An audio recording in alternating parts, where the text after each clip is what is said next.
Next ನ್ಯೂಸ್ಗೆ ಸ್ವಾಗತ. ನಾನು ಪ್ರೀತಿಕಾ ಬಂಗೇರ. ಚನ್ನಪಟ್ಟಣ ವಿಧಾನಸಭಾ ಕ್ಷೇತ್ರದ ಉಪಚುನಾವಣೆಯ ದಿನಾಂಕವನ್ನ ಭಾರತ ಚುನಾವಣಾ ಆಯೋಗ ಇನ್ನೂ ಪ್ರಕಟಿಸಿಲ್ಲವಾದರೂ ಕ್ಷೇತ್ರದಲ್ಲಿ ರಾಜಕೀಯ ಪಕ್ಷಗಳ ಚಟುವಟಿಕೆ ಗದ್ದುಗೆ ಏರಿದೆ.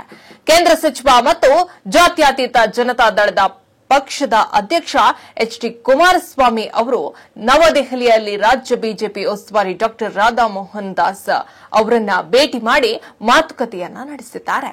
ಈ ನಡುವೆ ಕರ್ನಾಟಕ ಪ್ರದೇಶ ಕಾಂಗ್ರೆಸ್ ಸಮಿತಿ ಅಂದ್ರೆ ಕೆಪಿಸಿಸಿ ಮುಖ್ಯಸ್ಥ ಮತ್ತು ಉಪಮುಖ್ಯಮಂತ್ರಿ ಡಿಕೆ ಶಿವಕುಮಾರ್ ಅವರು ಚನ್ನಪಟ್ಟಣ ಕ್ಷೇತ್ರಕ್ಕೆ 300 ಕೋಟಿ ರೂಪಾಯಿ ವೆಚ್ಚದ ಯೋಜನೆಗಳನ್ನು ಘೋಷಣೆ ಮಾಡಿ ರಾಜಕೀಯ ಚಟುವಟಿಕೆ ಆರಂಭಿಸಿದ್ದಾರೆ.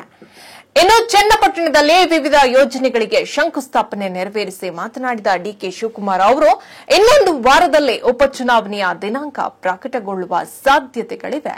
ಪ್ರಸ್ತುತ ನಾನು ಅಭ್ಯರ್ಥಿ ಬಗ್ಗೆ ಯೋಚಿಸ್ತಾ ಇಲ್ಲ.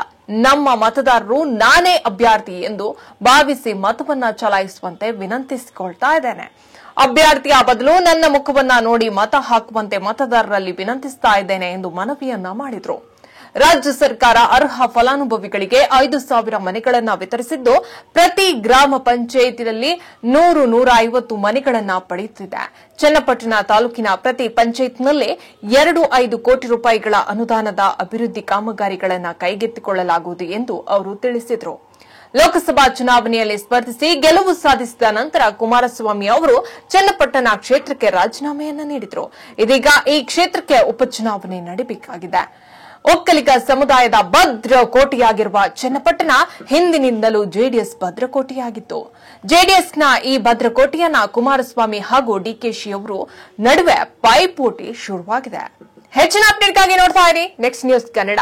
ವಂದನೆಗಳು.